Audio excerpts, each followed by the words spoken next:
जी news portal देख रहे सभी दर्शकों को मेरा बहुत बहुत नमस्कार। और आज है मार्च की आखिरी तारीख यानी 31 तारीख। कल से अप्रैल का महीना शुरू हो जाएगा और बार है बुधवार, यानी दिन भर की तमाम अपडेट और दिन भर की तमाम खबरें भरतपुर संभाग की। देखिए आज बहुत सारी खबरें हैं और सबसे बड़ी ज़्यादा जो खबरें हैं ना वो प्रदेश स्तर की खबरें हैं जो आपके लिए जानना बहुत ज़रूरी है। इसके अलावा ज़िलेवार खबरें तो मैं आपको बताऊँगा ही। और सबसे बड़ी और अच्छी बात मुझे ये लगी कि कल आप लोगों ने सबसे ज़्यादा शेयर किया। क्यों सर? 300 से ज़्यादा शेयर लोगों ने किया था। तो सबसे पहले तो अपना ये इंपॉर्टेंट जो काम है ना वो करिए। जितने दर्शक मेरे साथ जुड़ चुके हैं वो फटाफट खबरों को शेयर कीजिए और जितने दर्शक हमारे साथ जुड़ते चले जाएं वो भी लगातार शेयर करते चले जाएं ताकि मुझे बार बार ना कहना पड़े। चलिए दिन भर की तमाम खबरें और तमाम अपडेट मैं आपको बता देता हूँ। सर देखिए बहुत सारी खबरें हैं और आपके लिए जानना बहुत ज़रूरी है और ज़्यादा से ज़्यादा आप शेयर करें ताकि लोगों तक ये खबरें पहुँच पाएँ। प्रदेश स्तर की बड़ी खबरें क्या है जिनका सीधा रास्ता आपसे है और जो सीधी आपसे जुड़ी हुई हैं। अगर इस बारे में बात करूं तो शुरुआत करते हैं एक ऐसी खबर से जिसने आज सबका ध्यान आकर्षित किया। सोशल मीडिया पर भी वो खबर ज़्यादा ट्रेंड हुई कि कल से बहुत कुछ बदलने वाला है। और बदलने वाला क्या है तो मैं आपको बता देता हूँ। राजस्थान सरकार ने और मुख्यमंत्री गहलोत ने कोरोना को लेकर के अब बड़ा ही संवेदनशील फैसला लिया है और लेना ज़रूरी हो गया था। जिस तरह से केसेस बढ़ रहे हैं लगातार राजस्थान में, बताया जा रहा है कि पिछले वर्ष की तुलना में इस वर्ष जो ये नए केसेस बढ़ रहे हैं इनकी रफ्तार 5.5 गुना ज़्यादा है। यानी बहुत तेज़ी से ये मामले बढ़ रहे हैं कोरोना के और कुछ ज़िलों में तो सबसे ज़्यादा इनका मामला देखने को मिल रहा है। राजस्थान सरकार ने और सीएम गहलोत ने पहले भी कहा था कि अगर मामले इसी तरह बढ़े तो ऐसा ना हो कि कोई गलत या सख्त निर्णय लेना पड़े। और आज इसी को लेकर के उन्होंने पहल करते हुए अब ये कहा है कि अब कल से, वैसे तो आज से ही शुरू हो गया ये, कि अब कल से प्रदेश में जितने भी बाज़ार हैं वो रात को 9 बजे बंद हो जाएंगे और 10 बजे से नाइट कर्फ्यू पूरे प्रदेश भर में लागू हो जाएगा। जी हाँ, ये बड़ी इम्पोर्टेंट खबर है, ज़्यादा से ज़्यादा शेयर करें आप। कल रात से 9 बजे से बाज़ार बंद हो जाएंगे और 10 बजे से नाइट कर्फ्यू पूरे प्रदेश भर में लागू हो जाएगा। तो एक तो ये है। दूसरी बात कि एक खबर और ट्रेंड कर रही थी कि 8वीं तक के जो विद्यालय हैं वो बंद हो जाएंगे। 6ठी से 8वीं तक के आपको याद होगा अच्छी तरीके से कि अभी शुरू करे थे सरकार ने और बच्चे स्कूल जाने लगे थे 6ठी से और 8वीं तक के। लेकिन अभी तक इसको लेकर के सरकार ने सिर्फ ये कहा है कि जिला कलेक्टर को निर्देशित किया है कि आप अपने वहाँ की सिचुएशन देखिए और अगर आपको लगता है कि स्कूल बंद करवाने हैं, स्कूलों में भीड़ बढ़ रही है बच्चों की, तो आप निर्णय ले सकते हैं। यानी सरकार की तरफ से ये आदेश नहीं आया है कि 6ठी से 8वीं तक के स्कूल बंद होंगे, निर्णय अभी तक नहीं आया है। लेकिन जिला कलेक्टर को अधिकृत कर दिया गया है कि यदि 6ठी से 8वीं तक के स्कूलों में भीड़ बढ़ रही है, बच्चे बेहताशा आ रहे हैं और गाइडलाइन का पालन नहीं हो रहा है, तो जिला कलेक्टर स्वतंत्र हैं निर्णय लेने के लिए। वो चाहें तो अपने ज़िले में स्थिति देख करके और ये निर्णय ले सकते हैं कि स्कूल बंद करने हैं या शुरू करने हैं। दूसरी बात कि अब 13 अप्रैल तक एक कमेटी बनाई गई है। वो कमेटी बाज़ारों में जा कर के गहनता से निरीक्षण करेगी कि गाइडलाइन का पालन किया जा रहा है या नहीं किया जा रहा है। और यदि किसी के द्वारा कोताही बरती जा रही है, यानी किसी व्यापारी के द्वारा, किसी दुकानदार के द्वारा, किसी मैरिज हॉल के द्वारा, तो उसको सीज करने की कार्रवाई बिल्कुल सख्ती से की जाएगी। ये सरकार ने बिल्कुल साफ कर दिया है। आज मैं फिर आपको बता देता हूँ एक बार फिर से कि 9 बजे से मार्केट बंद हो जाएगा कल से। यानी 9 बजे बाद कोई भी दुकान खुली नहीं रहेगी राजस्थान पूरे प्रदेश भर में और 10 बजे से नाइट कर्फ्यू इजाद हो जाएगा। ठीक है। दूसरी बात कि 6ठी से 8वीं तक स्कूल बंद करने की जो बात है, इसके लिए कलेक्टर को अधिकृत किया गया है। कलेक्टर महोदय अपने क्षेत्र में मॉनिटरिंग करने के बाद इसका निर्णय लेंगे कि ये विद्यालय खुलेंगे या ये बंद होंगे। ठीक है। तो ऐसा कुछ नहीं है, अगर कोई ऐसी अफवाह फैलाता है कि नहीं साहब कल से आदेश आ गए और बंद होंगे स्कूल, तो ऐसा नहीं है। ज़िला कलेक्टर के आदेशों पर निर्भर करेगा, उनकी मॉनिटरिंग पर निर्भर करेगा कि वो क्या निर्णय लेते हैं। ये कर दिया गया है। दूसरी बात, बहुत सारे मेले और उत्सव जो हैं इनके आयोजनों पर रोक लगा दिए वापस से। आपको हमने पहले भी बताया था, कैला देवी का जो मेला है हर साल भरता है उस पर रोक लगा दी। मेहंदीपुर बालाजी का जो मेला है उस पर रोक लगा दी। और आगे आने वाले समय में क्या कुछ बदलने वाला है वो भी मैं आपको बताऊंगा। तो कल से तो ये एक बड़ी तब्दीली होने जा रही है। दूसरी बात, एक और तब्दीली होने वाली है। नई आबकारी नीति के तहत 31 मार्च यानी आज तक पुरानी दुकानें जो चल रही थी शराब की वो हो गई बंद। अब उनकी शटर हो गई डाउन और नए ठेके के मुताबिक यानी नए टेंडर के मुताबिक जिनका रजिस्ट्रेशन हुआ है, जिनकी लॉटरी निकली है, अब वो दुकानें कल से शुरू होंगी। दुकानदारों ने नई दुकानें देख ली हैं, सामान और फर्नीचर जमाना शुरू कर दिया है। तो कल से एक ये तब्दीली भी देखने को मिलेगी।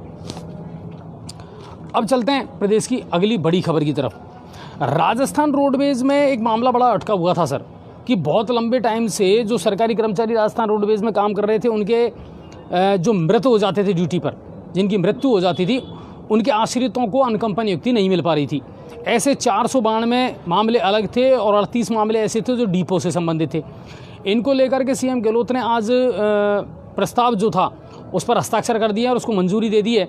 अब बहुत जल्दी मैं आपको बता देता हूँ, लगभग 530 मृत कर्मचारियों के जो आश्रित हैं उनको रोडवेज में नौकरी मिलने जा रही है। तो ये बहुत खुशी की बात है कि अब इन मामलों का निस्तारण सरकार ने कर दिया है और जल्द से जल्द इनको नियुक्ति दे दी जाएगी। इसके प्रस्ताव पर सीएम गहलोत ने हस्ताक्षर करके और फाइल जो है वो सीएमडी के पास में पहुंचा दी है, जो रोडवेज के जो सीएमडी है उनके पास में। तो ये है। और एक और अपील आज सीएम गहलोत ने की है पटवारियों से। आपको याद होगा अच्छी तरीके से, हम भी लगातार ये खबर बता रहे थे कि पटवारियों का धरना प्रदर्शन जारी है साहब। 3600 पे ग्रेड की मांग को लेकर के और वो लगातार धरना प्रदर्शन कर रहे हैं अपने परिवार के साथ। आज मुख्यमंत्री गहलोत ने पटवारियों से अपील की है कि कोरोना के समय सबसे महत्वपूर्ण भूमिका निभाई है। फ्रंटलाइन वॉरियर्स के रूप में पटवारियों ने महत्वपूर्ण योगदान दिया है। आज विपरीत जो परिस्थितियां चल रही है उसको देखते हुए उन्होंने अपील की है पटवारियों से कि वो काम पर लौटें। उनकी जो वाजिब मांगे हैं सरकार उन पर गौर कर रही है और बहुत जल्दी इसको लेकर के निर्णय ले लिया जाएगा। लेकिन आप लोग अपने काम पर लौटें ताकि राजस्व से संबंधित जितने भी काम हैं, किसानों से रिलेटेड जितने भी काम हैं, वो प्रभावित ना हो और लोगों के काम सुचारू रूप से चलते रहें। तो मुख्यमंत्री गहलोत ने अपील की है सभी पटवारियों से जो धरना और प्रदर्शन कर रहे हैं लगातार काफ़ी लंबे टाइम से। तो कल से शराब की पुरानी दुकानें हैं वो बंद हो जाएंगी और नए टेंडर के मुताबिक दुकानें खुलेंगी। अब चलते हैं अगली खबर की तरफ। विद्यार्थियों के लिए खबर आई है, सीनियर क्लासेस के जो विद्यार्थी हैं उनके लिए भी है, कॉलेज के जो विद्यार्थी हैं उनके लिए भी खबर है जिनकी प्रैक्टिकल वाले सब्जेक्ट हैं। सर लोग शेयर कर रहे हैं कि नहीं कर रहे हैं? प्लीज़ मेरी रिक्वेस्ट है आप लगातार शेयर करते रहें। तो ऐसे विद्यार्थियों के लिए खबर ये है साहब, पहले क्या होता था जब प्रैक्टिकल शुरू होते थे ना तो बाहर से ही सब्जेक्ट टीचर लगाए जाते थे प्रैक्टिकल लेने वाले, और ऑब्जर्वर भी बाहर से लगाए जाते थे, ऑब्जर्वर भी। अब सरकार ने एक फैसला किया, माध्यमिक शिक्षा बोर्ड ने इसके आदेश भी जारी कर दिए हैं कि अब स्थानीय जो सब्जेक्ट टीचर है वही प्रैक्टिकल लेगा। कोरोना के चलते देखते ये निर्णय लिया गया है कि प्रैक्टिकल यानी प्रायोगिक परीक्षा जो है अब वहाँ के जो बाहर के जो टीचर हैं वो नहीं लेंगे, बल्कि स्कूल का जो विषय अध्यापक है वही अब प्रैक्टिकल करवाएगा और माध्यमिक शिक्षा बोर्ड ने इसके आदेश जारी कर दिए हैं। ठीक है। प्रदेश में आज कोरोना के 906 मामले आए हैं और उनमें से 5 की मौत भी हुई है और सबसे ज़्यादा मामले 198 आए हैं जयपुर से। ये कोरोना को लेकर के अपडेट है, लगातार ये मामला बढ़ता जा रहा है। शुरुआत में 200, फिर 250, फिर 350, फिर एकदम 500, फिर 600 और अब 900 से ऊपर ये आंकड़ा पहुंच चुका है 24 घंटे के अंदर अंदर। और जयपुर में सबसे ज़्यादा सिम्टम्स आ रहे हैं, सबसे ज़्यादा अगर मरीज़ कहीं आ रहे हैं तो वो जयपुर में नज़र आ रहे हैं। तो इसको लेकर के अब कोरोना को लेकर के थोड़ा सा चिंता का विषय ज़रूर है और डरने की बात ज़रूर है, तो पालन तो करना पड़ेगा।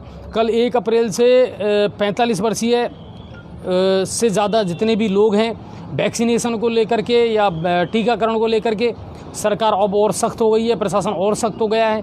आज एडीएम महोदय ने भी ये बताया, गंगापुर सिटी एडीएम ने भी, कि इनको तुरंत इनकी लिस्ट बना करके और इनकी इनकी जो वैक्सीनेशन है उस काम में अब तेज़ी लाई जाएगी। तो जितने भी हमारे ऐसे लोग हैं, हमारे घर के ऐसे बुज़ुर्ग हैं जिनकी उम्र 45 वर्ष से अधिक है, हम भी ये अपील करेंगे कि सर प्लीज़ फटाफट अपने परिवार इन ऐसे परिजनों का नाम आप लिखवाएं। अब तो वो भी मामला नहीं रहा कि साहब रजिस्ट्रेशन करवाओ, फिर SMS आएगा, उसके बाद फिर आपकी डे एंड डेट फाइनल होगी और तब आपको वैक्सीनेशन करवाना है। ऐसा भी नहीं है अब तो। आप जाइए, अपना आधार कार्ड दिखाइए और उस हिसाब से आप तुरंत इनका वैक्सीनेशन करवाइए। तो इसको लेकर के कल से थोड़े से ज़्यादा तेज़ी से सख्त कदम उठाए जाएंगे। पेट्रोल डीजल की कीमतें अब थोड़ी सी घटने लगी है, बिल्कुल, मैं आपको बता दूं, कुछ पैसे का थोड़ा सा इनमें रिड्यूस किया गया है। इसी तरह घरेलू गैस की कीमतें लगातार बढ़ी हैं, ये हमको पता है। आज लगभग 820 या 823 रुपये का जो है घरेलू गैस सिलेंडर है वो आ रहा है। आने वाले दिनों में यानी 1-2 दिन में, कल या परसों में इसमें भी थोड़ी सी कमी आएगी और 25 से 50 रुपये की कमी घरेलू गैस के दामों में की जाएगी। ये राहत ज़रूर लोगों को मिल सकती है। ठीक है, ये प्रदेश भर की बड़ी खबरें थी। चलिए अब चलते हैं भरतपुर की तरफ। शेयर कर रहे हैं ना आप लोग? हाँ, लगातार शेयर करते रहें ताकि हर व्यक्ति तक ये खबरें पहुंच पाए। भरतपुर के मेवात क्षेत्र में अपराधियों के हौसले इन दिनों बुलंद हैं। दरअसल क्या, भरतपुर वाला जो क्षेत्र है और धौलपुर वाला जो क्षेत्र है ना सर, ये यूपी से बिल्कुल अटैच है। तो 2 राज्यों के बीच में फंसे होने के कारण अब आप धौलपुर की आप बात करें तो वो मध्य प्रदेश से लगा हुआ है, भरतपुर की बात करें तो यूपी से टच में है। तो इस वजह से आपराधिक गतिविधियां उस क्षेत्र में सबसे ज़्यादा होती हैं। अपराधी अपराध करके और अपने स्टेट में चला जाता है। मेवात जो क्षेत्र है वो यूपी में पड़ता है। तो हौसले बुलंद हैं। एक युवक को बंदी बना करके और कुछ लोगों ने 2 लाख रुपए उससे लूट लिए और पगाड़ी थाना पुलिस ने उसको मुक्त करवा लिया और आधा दर्जन लोगों के खिलाफ मामला दर्ज किया। नामजद आरोपी हैं जिन्होंने इस लूट की वारदात को अंजाम दिया था। कामा के सतवास गांव में 2 बीघा गेहूं की फसल जो है वो आगजनी की भेंट चढ़ गई सर, और गेहूं की फसल पूरी तरह जल करके नष्ट हो गई। और इसके अलावा मैं आपको बता दूं कि दमकल की सहायता से इस आग पर काबू पाया गया। प्रशासन को सूचना दी गई। मौके पर पटवारी हालांकि रिपोर्ट बना रहे हैं, मगर जो 2 बीघा फसल जली है उसकी पूर्ति हो पाना संभव नहीं है साहब। आप कितनी राहत दे पाएंगे ये हम भी जानते हैं और सरकार भी जानती है। नाबालिग से दुष्कर्म के मामले में कोर्ट ने आज एक अहम फैसला सुनाते हुए आरोपी, जो नामजद आरोपी था जितेंद्र, उसको 10 साल की सज़ा और 90,000 रुपये का जुर्माना उस पर ठोका है। पॉक्सो एक्ट के अंतर्गत ये मामला दर्ज हुआ था और इसमें आज कोर्ट ने अहम फैसला सुनाया है और आरोपी को 10 साल की सज़ा और 90,000 का जुर्माना ठोका गया है। एक और खबर आई डंपर द्वारा दंपत्ति को कुचलने का एक मामला। हरियाणा के फिरोजपुर झिरका की रहने वाली सबिता सैनी, उनकी मौके पर मौत हो गई और अमरूका चौराहे की ये घटना थी और उसके जो पति हैं वो घायल हैं, जिनका इलाज जारी है।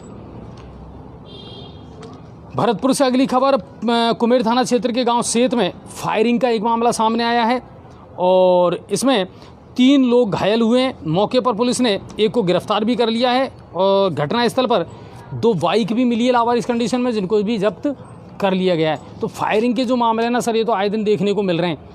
आपको मैं बता दूं, अभी धुलेंडी के दिन टोकसी में भी एक मामला ऐसा ही सामने आया था, जिसमें तुरंत गंगापुर पुलिस ने कार्रवाई करते हुए 2 नामजद आरोपियों को गिरफ्तार भी कर लिया। बताया जा रहा है कि ये पुरानी रंजिश का एक मामला था गाँव टोकसी का।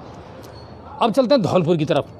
तो उत्तराखंड की राज्यपाल आज जो है बेबी रानी मौर्य, वो आज कैला देवी के दर्शन करने के बाद में धौलपुर पहुंची और वहां कलेक्टर राकेश जायसवाल और एसपी केसर सिंह शेखावत से उन्होंने मुलाकात की। तो उत्तराखंड की राज्यपाल आज राजस्थान आई थी, कैला देवी के दर्शन भी उन्होंने किए थे। करौली की खबरों में उसको विस्तार से मैं आपको ज़रूर बताऊंगा। धौलपुर से अगली खबर, सदर थाना पुलिस ने कार्रवाई करते हुए इनामी बदमाश धर्मेंद्र उर्फ लुक्का, याद है आपको, रोडवेज बस में जा रहे थे, है ना, और उसके साथियों ने हमला करके आंखों में मिर्च झोंक करके और उसको छुड़ाने का प्रयास किया था, लेकिन वो नाकामयाब रहे। इस मामले में पुलिस ने कार्रवाई करते हुए उसका जो सहयोगी है उस पर भी इनाम था 5,000 का। उसके साथी और इनामी बदमाश छोटू राम उर्फ छोटू को आज गिरफ्तार कर लिया है धौलपुर पुलिस ने। तो एक अच्छी कामयाबी कही जा सकती है। अब चलते हैं करौली की तरफ। तो करौली से बड़ी खबर ये आई है कि आज कैला देवी के दर्शन किए उत्तराखंड की राज्यपाल बेबी रानी मौर्य ने और पूजा अर्चना की, प्रदेश के लिए, देश के लिए कुशलता की कामना की। और कैला देवी मंदिर ट्रस्ट के जो प्रबंधक हैं उन्होंने राज्यपाल का स्वागत किया। काफ़ी देर वो वहाँ रुकी और उसके बाद में वो धौलपुर के लिए रवाना हो गई। पुलिस प्रशासन मौजूद था इस दौरान वहाँ पर। इसके अलावा नदबई विधायक जोगिंदर अवाना आज जिले के श्यामपुरा लांगरा गांव में पहुंचे। आपको याद होगा श्यामपुरा लांगरा गांव चर्चा में ज़्यादा रहा था क्योंकि वहाँ एक ट्रैक्टर चालक विजय सिंह गुर्जर की संदिग्ध अवस्था में मौत हो गई थी और आकस्मिक पुलिस पर काफ़ी आरोप लगे थे। डॉक्टर किरोड़ीलाल मीणा वहाँ पहुँचे थे, विजय बैंसला वहाँ पहुँचे थे। 3-4 दिन लगातार उन लोगों ने शव कलेक्ट्री के सामने रख करके धरना प्रदर्शन भी किया था। इस मामले को लेकर के आज नदबई के जो विधायक हैं वो पहुँचे, परिवार से मिले, उनको ढांढस बंधाया और 1 लाख रुपए की आर्थिक सहायता भी प्रदान की। अब चलते हैं नांदोती की तरफ, तो करौली में ही आता है। नांदोती पुलिस ने कार्रवाई करते हुए बरदाला कांड में, बरदाला का गोलीकांड था, आपको ध्यान होगा, इसमें संजय मीणा जो मुख्य आरोपी था उसको पुलिस ने पहले ही गिरफ्तार कर लिया। और आज नांदोती पुलिस ने कार्रवाई करते हुए शराब पीकर गाड़ी चलाते हुए एक युवक को और गिरफ्तार किया जो मिलक सराय का रहने वाला था, सूरजमल पुत्र रामजीलाल, उसको भी पुलिस ने गिरफ्तार किया। तो नांदोती पुलिस की कार्रवाई लगातार जारी है क्योंकि थाना प्रभारी वीर सिंह जी जो हैं वो लगातार फील्ड में सक्रिय हैं और हर अपराधी पर और इस तरह की गतिविधियों पर वो नज़र बनाए रखते हैं। ग्राम पंचायत मामचारी के गांव मांच में भी आज एक आगजनी की घटना हुई और पुरुषोत्तम मीणा के घर पर छप्परपोश जो आग था उसमें आग लग गई और आग लगने से 2 भैंस सहित लाखों रुपए का सामान जल करके स्वाहा हो गया। बनाई जाएगी रिपोर्ट, क्या आर्थिक सहायता मिलती है वो देखना ज़रूर पड़ेगा। मगर आगजनी की जो घटनाएं हैं ना सर, इनमें सबसे ज़्यादा जिम्मेदार जो है ना वो बिजली विभाग है। आपने देखा होगा ज़्यादातर यही खबर आती है या तो शॉर्ट सर्किट होने से या 11 kV का तार टूट करके गिर गया और उससे दुर्घटना हुई है। आगजनी की घटनाओं में सबसे ज़्यादा महत्वपूर्ण रोल रहता है बिजली विभाग का और उसकी लापरवाही का, ये हमेशा से देखने को मिलता है। और आगजनी की घटनाओं को कैसे रोका जा सकता है, इसको लेकर क्या किया जा सकता है, इसको लेकर के मैंने कल भी आपको बताया था कि मैं विस्तार से इसकी चर्चा करूँगा। आज मैं इसको लेकर के तैयार भी था लेकिन हमारी टीम ने कहा कि नहीं सर, कॉल पर लेने की बजाय कोशिश ये करें कि आप लाइव लें, अधिकारी को या जो प्रभारी है अग्निशमन का उसको लाइव लें तो लोगों के ज़्यादा बेहतर तरीके से समझ में आएगा। तो फिर हमने वो कैंसिल कर दिया कि चलो ठीक है, अग्निशमन के जो प्रभारी हैं उनको लाइव लेकर के और मैं आप तक ये सूचना ज़रूर पहुंचाऊंगा कि आप किस तरह लोगों की हेल्प कर सकते हैं और अग्निशमन विभाग आपकी किस तरह हेल्प कर सकता है ताकि बड़े से बड़े नुकसान को रोका जा सके। ये हम सबका कर्तव्य भी बनता है, फर्ज भी बनता है।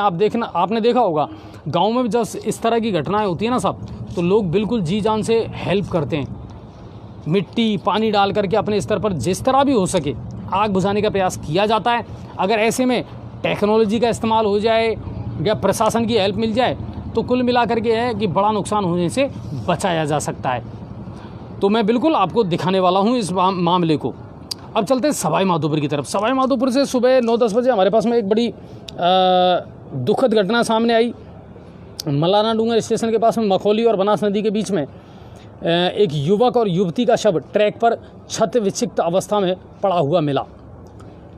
पुलिस को सूचना दी गई और स्टेशन चौकी प्रभारी जो राकेश जी हैं वो वहाँ पहुँचे दलबल के साथ में, शवों को देखा और उसके बाद में शिनाख्त का प्रयास किया गया।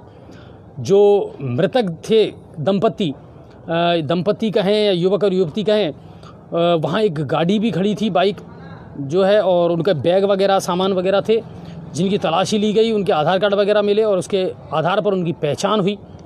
मृतका जो है वो सवाई माधोपुर के पास गंभीरा गांव की रहने वाली फिल्मा मीणा थी और युवक जो है वो लोकेश मीणा उनियारा के गफूर नगर का रहने वाला था, गफूरपुरा का रहने वाला था। उनकी पहचान हो गई और क्या कुछ इसमें लोचा था ये तो पुलिस जांच का विषय ज़रूर है, लेकिन कुल मिलाकर के है कि दोनों के शव जो हैं वो पोस्टमार्टम के बाद परिजनों के सुपुर्द कर दिए गए हैं। एक ये दुखद घटना ज़रूर सुबह सुबह हमारे पास में आई थी। एसपी सुधीर चौधरी ने आज पुलिस महकमे में बदलाव किया है। इम्पोर्टेंट खबर है, शेयर करें। जो लोग अभी जुड़े हैं फटाफट, मेरी रिक्वेस्ट है। कल बहुत अच्छा शेयर किया था सर आपने और हमें बहुत अच्छा लगा कि मैक्सिमम लोगों तक खबरें तक पहुँच पाती हैं, तो आप शेयर करें। आज पुलिस अधीक्षक सुधीर चौधरी जी ने ज़िले के जो पुलिस महकमा है उसमें फेरबदल किया। अब क्या क्या फेरबदल हुआ वो वैसे तो हमने पेज पे डाल दिया है, फिर भी मैं आपको बता देता हूँ कि सदर थाना प्रभारी गंगापुर सिटी के जो हैं श्री किशन जी, उनका ट्रांसफ़र यहाँ से हो गया है। जी हाँ, उनको अब बौली लगा दिया गया है। श्री किशन जी को।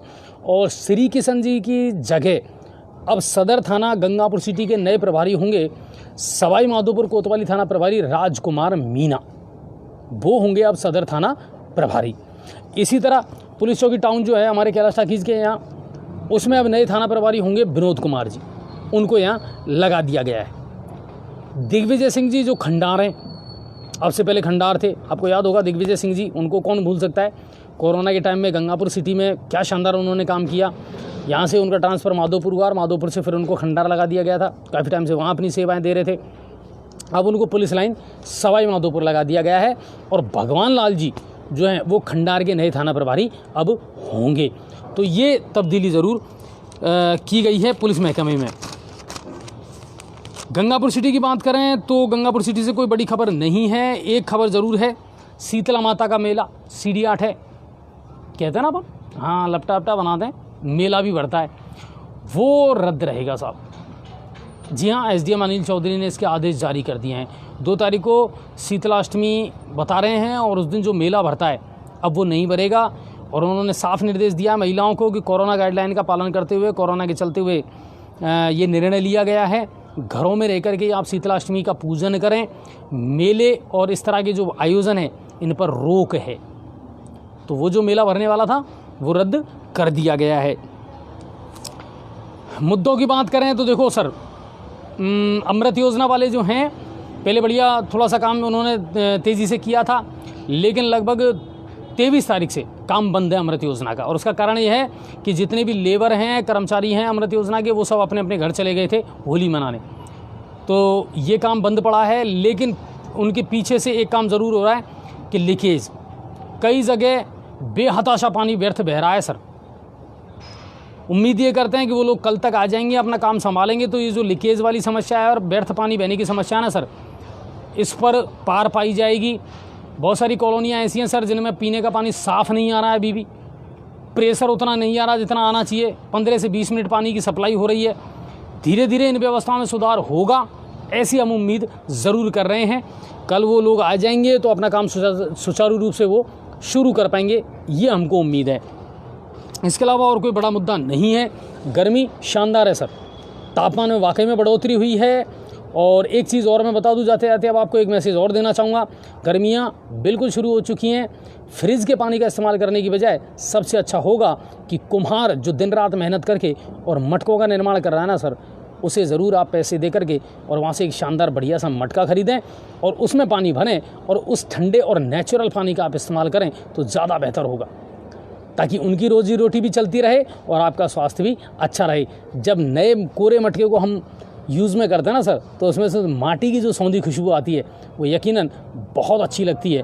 तो मेरा ये संदेश ज़रूर है आप लोगों के लिए कि सर जितना हो सके ना उतना प्रकृति से करीब रहने का प्रयास ज़रूर करें। शाम होते होते हमारे पास एक खबर और आई थी कि सैनिक नगर क्षेत्र में शराब के जो नए ठेके के अंतर्गत है नई दुकान वहाँ खुल रही है। इसका लोग विरोध कर रहे हैं क्योंकि जस्ट सामने वहाँ स्कूल हैं, 2 सीनियर स्कूल है, माध्यमिक स्कूल है, थोड़ी ही दूरी पर मंदिर है शीतला माता का। ऐसे में लोगों ने वहाँ विरोध किया है कि साहब शराब की ये दुकान यहाँ ना खोली जाए। इसमें क्या कदम आगे होता है ये देखना ज़रूर पड़ेगा। लेकिन कई जगह जहाँ ऐसी जगह है जहाँ शराब की दुकानें नहीं खुलनी चाहिए, वहाँ अगर खुल रही हैं तो लोग उसका विरोध भी कर रहे हैं।